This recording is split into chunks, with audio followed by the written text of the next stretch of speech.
Hello guys, you watching verified reaction YouTube channel. मैं हूं सबा इस्माइल और मेरे साथी हैं नवीद बलोच। कैसे आप सब? उम्मीद करते हैं आप सब खैरियत से होंगे। तो जिस तरह इंडिया तरक्की कर रहा है अपनी जीडीपी ग्रोथ में, अपनी इकोनॉमिक ग्रोथ में और अपनी डेवलपमेंट में, यकीन माने असरात तो नज़र आएंगे ही।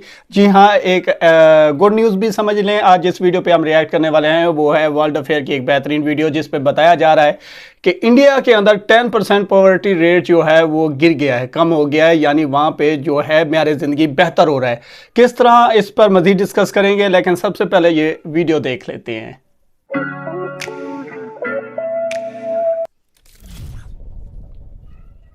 नमस्कार and I welcome you to world affairs. मैं हूं प्रशांत धवन। नाउ रिसेंटली आप सब लोगों ने ऐसे आर्टिकल देखे होंगे कि भारत में पावर्टी 10% गिर चुकी है पिछले 5 सालों में। इंडिया के नीति आयोग की ये रिपोर्ट है कि उत्तर प्रदेश और बिहार, इन दो बड़ी स्टेटों में पावर्टी बहुत ज़्यादा गिरी है। और अगेन देखो, सिंस हम भारत की आबादी का 10% की बात कर रहे हैं तो 135 करोड़ का 10% आप निकाल दीजिए। हम यहाँ पर 13 करोड़ 50 लाख लोगों की बात कर रहे हैं जो मल्टी डायमेंशनल पावर्टी से निकल चुके हैं। ना इसका मतलब क्या होता है? एक तो होता है पावर्टी, एक होता है मल्टी डायमेंशनल पावर्टी, जिसमें बहुत सी चीज़ें देखी जाती है। सिर्फ ये नहीं कि एक आदमी कितना कमा रहा है, उसको सर्विसेज कौन कौन सी दी जा रही है, क्या उसके पास बैंक खाता है या नहीं, क्या उसको हेल्थ केयर मिल रहा है या नहीं, एजुकेशन का क्या स्तर है। बहुत सी चीज़ों को यहाँ पर काउंट किया जाता है तो तैयार होता है मल्टी डायमेंशनल पावर्टी इंडेक्स। तो इस वीडियो में हम बात करेंगे कि रिसेंटली यूएन की रिपोर्ट ने क्या कहा है। जी हाँ, एक यूएन की रिपोर्ट अलग से आई है और फिर एक नीति आयोग की रिपोर्ट अलग से आई है भारत की पावर्टी को लेकर।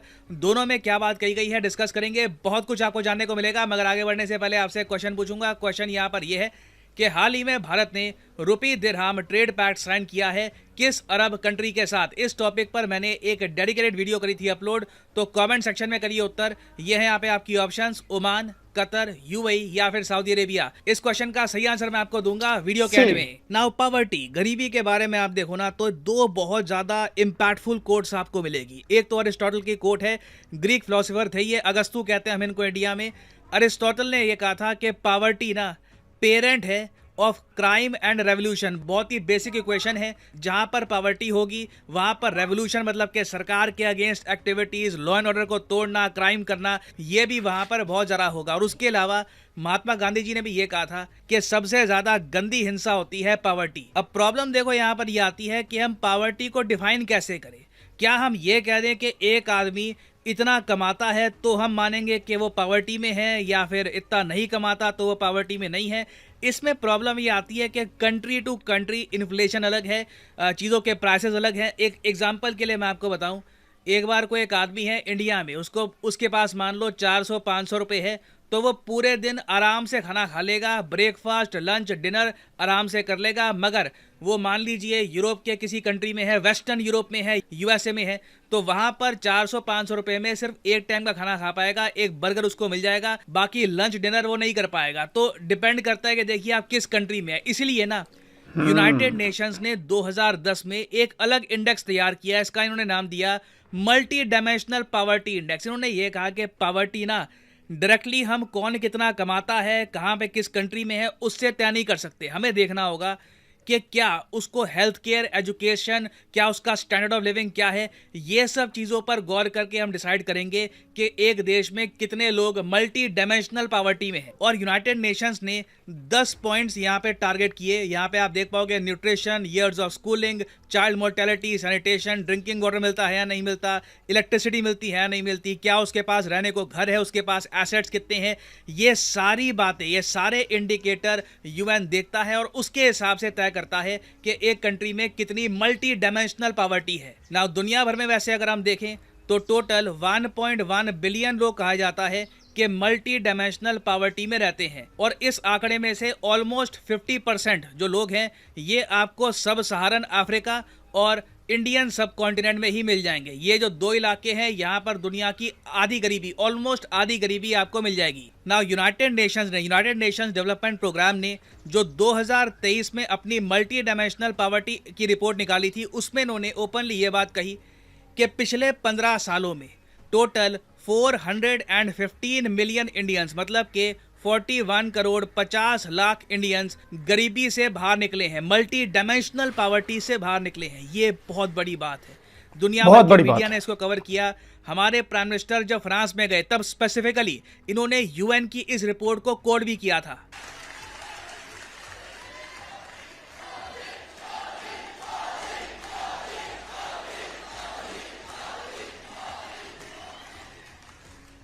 आपने हाल में आई यूएन की एक रिपोर्ट भी जरूर देखी होगी। उस रिपोर्ट में यूएन कहता है सिर्फ 10-15 साल के भीतर ही भारत ने 415 मिलियन यानी लगभग 42 करोड़ देशवासियों को 42 करोड़ देशवासियों को गरीबी रेखा से बाहर निकाला है।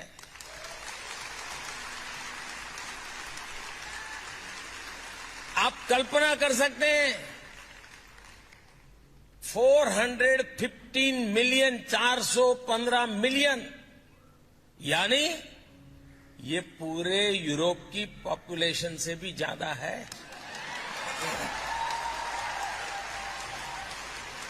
और सही कहा यहाँ पर भारत के प्रधानमंत्री ने, हालांकि ये यूरोपियन यूनियन की जो पॉपुलेशन है उसके आसपास है। यूरोप की पॉपुलेशन अगर हम देखें तो 70 करोड़ के आसपास पहुंच जाएगी। बट ये जो आंकड़ा है ना 415 मिलियन का, ये यूएस की आबादी से ज़्यादा है।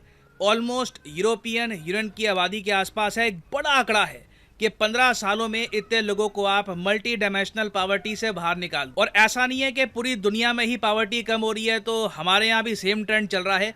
कोविड-19 के टाइम में, पेंडेमिक के टाइम में दुनिया में बहुत से लोग थे वो वापस पॉवर्टी में धकेले गए। उनमें से नाइजीरिया एक देश है। नाइजीरिया अभी तक पॉवर्टी से प्रॉपर्ली रिकवर नहीं कर पाया। इंडिया में एक तरफ पॉवर्टी कम हो रही है, नाइजीरिया में पॉवर्टी बढ़ रही है। ये बात नाइजीरिया के मीडिया ने खुद रिपोर्ट करी है। पॉवर्टी रिसीडिंग मतलब कम हो रही है भारत में, वर्सन ज़रा बदतर हो रही है नाइजीरिया में। और कई देश हैं जहां पर पॉवर्टी लगातार खराब हो रही है। नाउ ये सब तो हमने बात कर ली है यूएन की रिपोर्ट की। नाउ नीति आयोग ने भी ना रिसेंटली एक अलग से रिपोर्ट निकाली है कि इंडिया का खुद का मल्टी डायमेंशनल पॉवर्टी इंडेक्स क्या कहता है। नाउ इंडिया ने देखो एक बहुत यूनिक काम किया था, खुद की ये मल्टी डायमेंशनल रिपोर्ट तैयार करके। जो यूएन की रिपोर्ट है ना उसमें टोटल 10 इंडिकेटर है, ठीक है। इसके हिसाब से ये रिपोर्ट तैयार करते हैं। इंडिया इनके 2 कदम और आगे गया। इंडिया ने ये डिसाइड किया कि हम लोग जब ये इंडेक्स बनाएंगे ना तब हम इसमें 2 और चीजें ऐड करेंगे, 2 और इंडिकेटर ऐड करेंगे। हमारा इंडेक्स और जरा कॉम्प्रिहेंसिव होगा। और इसलिए जो इंडिया का खुद का ये मल्टी डायमेंशनल इंडेक्स है जिसमें यूएन के सारे इंडिकेटर तो आते हैं, साथ ही साथ 2 और इंडिकेटर्स को हम ऐड कर देते हैं। एक तो है विमेन हेल्थ केयर और दूसरा बैंक अकाउंट, कि एक देश में कितनी प्रतिशत आबादी है जिनके पास खुद के बैंक अकाउंट है। क्योंकि एक बार एक व्यक्ति के पास बैंक अकाउंट आ गया तो डायरेक्टली सरकार उस आदमी को पैसे प्रोवाइड कर सकती है।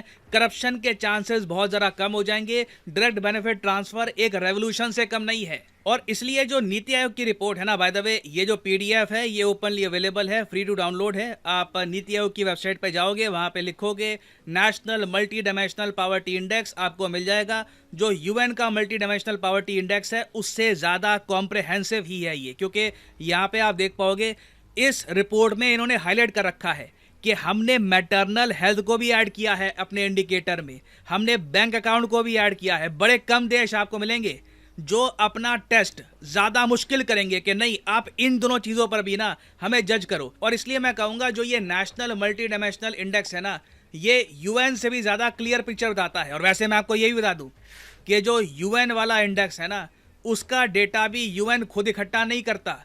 वो जो कंट्रीज़ का डेटा उनको मिलता है वही पब्लिश कर देते हैं। क्योंकि यूएन अगर खुद हर देश में जाना स्टार्ट कर दिया उन लोगों ने तो it will be very difficult. तो कंट्रीज़ के डेटा के हिसाब से उनका बनता है। तो इंडिया का आप कह लीजिए इंडेक्स ज़्यादा कॉम्प्रिहेंसिव है। और नीति आयोग का जो मल्टी डायमेंशनल इंडेक्स है इसमें सीधी सीधी एक बात आपको दिख जाएगी कि 13 करोड़ 50 लाख लोगों को 2015-16 से लेकर 2019-21 के बीच में हमने मल्टी डायमेंशनल पॉवर्टी से निकाला है। अभी 2021 से लेकर 2023 में कितनी तरक्की हुई है वो हमने यहाँ पर ऐड किया नहीं है। बट आप स्टेट वाइज देखो, ये डेटा मुझे बहुत ही सुंदर लगता है देखना कि स्टेट वाइज हम कितनी तरक्की कर रहे हैं। क्योंकि यूएन का डेटा ना बड़ा आपको एक मैक्रो पिक्चर देता है। ओके, इंडिया, नाइजीरिया, यहाँ पे इतनी पॉवर्टी कम हुई है। इंडिया का डेटा आपको बताता है कि कौन सी स्टेट्स अच्छा परफॉर्म कर रही है। अब यहाँ पे आप देख पाओगे बिहार लिखा हुआ है।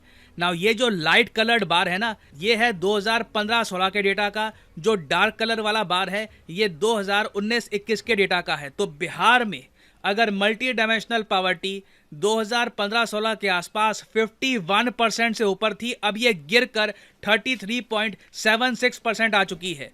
उत्तर प्रदेश में अगर मल्टी डायमेंशनल पॉवर्टी 37% से ऊपर थी, अब ये गिरकर लगभग 23% के आसपास आ चुकी है। और सिंस उत्तर प्रदेश और बिहार अपने आप पे इतने बड़े राज्य हैं आबादी के हिसाब से, साइज के हिसाब से भी ना, तो यहाँ पे जो तरक्की होती है ये हाईलाइट बनती है। उत्तर प्रदेश में जब एक बड़ा डिक्रीज होता है पॉवर्टी का, तो करोड़ों लोग इकट्ठा पॉवर्टी लाइन से ऊपर उठते हैं। तो मल्टी डायमेंशनल पॉवर्टी की अगर हम बात करें ना, तो उत्तर प्रदेश में 3.4 करोड़ लोग उठे हैं इस मल्टी डायमेंशनल पॉवर्टी से बाहर, और बिहार में 2.25 करोड़ लोग ने ये मल्टी डायमेंशनल पॉवर्टी एस्केप करी है। तो ये एक बहुत ही अच्छी बात है। उत्तर प्रदेश और बिहार में ना अगर हम मल्टी डायमेंशनल पॉवर्टी और ज़रा कम करें, यहाँ पर रोज़गार और जनरेट करें, अपने आप ही आप देखोगे इंडिया की जीडीपी तेज़ी से राइज होगी। क्योंकि ये दोनों जो स्टेट्स हैं ना, ये आप कह लीजिए बाकी स्टेट से कंपैरेटिवली थोड़ा सा पीछे रह गए थे पॉवर्टी को इरेडिकेट करने के मामले में। और ये डेटा देखकर कॉन्फिडेंस जागता है कि इंडिया बिल्कुल सस्टेनेबल डेवलपमेंट जो गोल्स हैं यूएन के, इन्हें भी अकॉम्प्लिश कर सकता है। यूनाइटेड नेशंस ने 17 गोल्स निकाल रखे हैं दुनिया को बेहतर बनाने के लिए। ये 2030 के गोल्स हैं। इनमें आपको बहुत सी चीज़ें मिल जाएंगी कि जी जो ओवरऑल हेल्थ केयर है ये इम्प्रूव करो। यहाँ पर ये भी लिखा है कि क्लाइमेट चेंज से रिलेटेड एक्शन लो। तो एक आपको यहाँ पे बहुत ही इंपॉर्टेंट गोल दिखेगा कि पॉवर्टी ख़त्म करो। एक्चुअली बिल्कुल तो ख़त्म करना 2030 तक मुश्किल है, मगर यूएन ने यह कहा है कि 2030 तक reduce at least by half of the proportion of main and women and children of all ages living in poverty. तो इससे रिलेटेड नीति आयोग की रिपोर्ट ने यह कहा है कि जिस तरीके से हम आगे बढ़ रहे हैं, पॉसिबिलिटी है कि मल्टी डायमेंशनल पॉवर्टी हम आधे से भी ज़रा कम कर देंगे 2030 से काफ़ी पहले। तो ये बहुत ज़्यादा एक मैं कहूँगा पॉजिटिव डेटा है।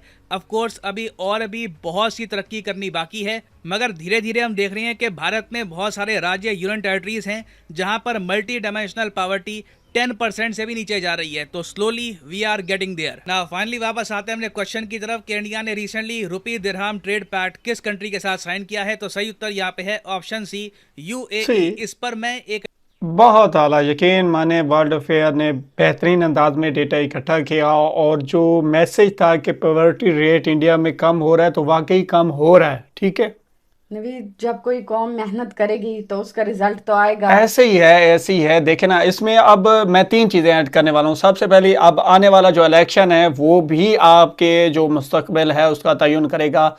ठीक है। दूसरी बात यह है कि जो पॉलिसीज़ थी वो काम कर रही हैं या नहीं कर रही, मौजूदा हुकूमत ने ठीक काम किया या नहीं किया। तीसरी बात जो है आपका फ्यूचर है, जो 2023 तक की बात की गई कि हाफ रेट पे जो पॉवर्टी है वो कम हो जाएगी इंडिया पे। तो 2024 का इलेक्शन आने वाला है, इंडियंस कौम को फिर से एक फैसला करना है, नरेंद्र मोदी जी की क़यादत में आगे बढ़ना है या कोई और चेहरा लेकर आना है। लेकिन हम वेरीफाई रिएक्शन यूट्यूब चैनल पर एज अ पाकिस्तानी ये कहते हैं हम नरेंद्र मोदी जी के फ़ैन हैं। हम आपको रिकमेंड करेंगे कि भैया अब जिस अंदाज से आपका देश पूरी दुनिया में यार तेज़ी से तरक्की से बढ़ रहा है, तो फिर अब अल्टरनेट वाली तो बात ही नहीं पैदा होती है। अगर सही मानों में देखा जाए नरेंद्र मोदी जी को ही सपोर्ट करना चाहिए। दूसरी जो बात मैंने की थी कि गवर्नमेंट वही बात है, परफॉर्मेंस ठीक कर रही है। देखें, परफॉर्मेंस अब नज़र आ रही है, यूएन भी कह रहा है और दीगर इदारे भी कह रहे हैं इंडिया के अंदर पॉवर्टी रेट जो है वो कम हो रहा है। नाइजीरिया का बताया गया, वहाँ पे पॉवर्टी रेट इंक्रीज़ हो रहा है। लेकिन नाइजीरिया को छोड़ो, क्योंकि हम तो पाकिस्तानी हैं, पाकिस्तान की बात करते हैं। पाकिस्तान में क्या हुआ कि देखिए, कोरोना ने पूरी दुनिया को अपनी लपेट में लिया हुआ था।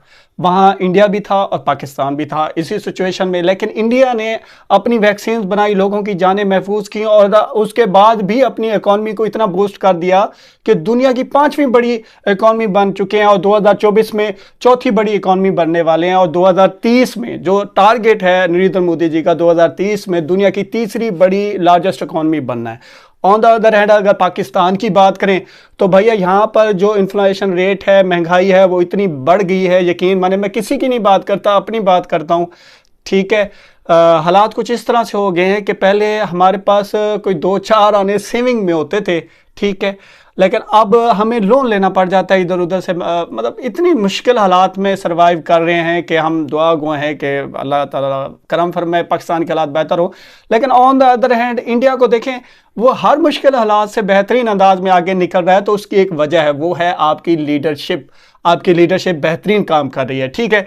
अब ये बहुत बड़ी बात है कि इंडिया के अंदर जो है 10% पॉवर्टी रेट कम हुआ है पिछले 5 सालों में, और ये आंकड़ा जो है नरेंद्र मोदी जी की लीडरशिप में शो हो रहा है। ये एजाज़ की बात है, हमारे तो किसी लीडर ने इस तरह का एजाज़ हासिल नहीं किया अब तक, लेकिन नरेंद्र मोदी जी आए दिन एक नई कामयाबी की मंजिल को छू रहे हैं।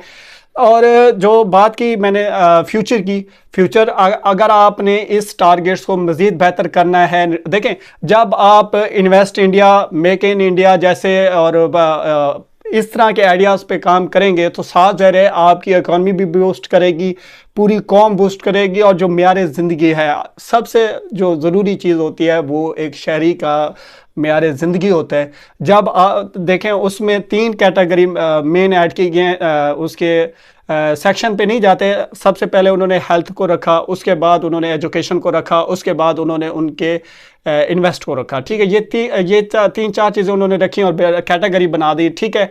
हेल्थ अगर आप अपने लोगों को नहीं दे सकते, पाकिस्तान में तो गवर्नमेंट हॉस्पिटल्स में मेडिसिन भी नहीं मिलती, ये हकीकत है। हम खुद जाते हैं, देखते हैं, हमें वो कहते हैं कि जी मेडिसिन नहीं है। इवन कि हम गवर्नमेंट जो हॉस्पिटल्स हैं पाकिस्तान के, वहाँ जाना पसंद भी नहीं करते। हम कहते हैं यार किसी नीम हकीम ही सही, लेकिन किसी प्राइवेट को दिखा लेंगे, एक तो वो बड़े बाइज़्ज़त तरीके से हमें देखेगा और सही ट्रीटमेंट करने की कोशिश तो करेगा ना, लेकिन गवर्नमेंट में कोई चेक एंड बैलेंस ही नहीं है। ख़ासकर जो हमारे हॉस्पिटल्स हैं, यकीन माने वो देखने के काबिल भी नहीं होते, वो इस अंदाज में चल रहे हैं, या बस वो दिखावे की पॉलिसीज़ हैं, मेडिसिन नहीं मिलती। लेकिन इंडिया में एजुकेशन पे और हेल्थ पे इतना बेहतरीन म्यार से काम किया जा रहा है। ख़ुद पाकिस्तानी, हम अगर कई रिएक्शन वीडियोज़ में कह गए हैं कि ख़ुद पाकिस्तानी जो हैं अपने इलाज के लिए अक्सर इंडिया भी जाते हैं, जो बेहतरीन इलाज कराना चाहते हैं, ख़ासकर गुर्दे का, जिगर का, इस तरह के जो ऑपरेशन हैं, बड़े हैवी इलाज जो हैं, सीरियस इलाज, वो कराने के लिए इंडिया जाते हैं।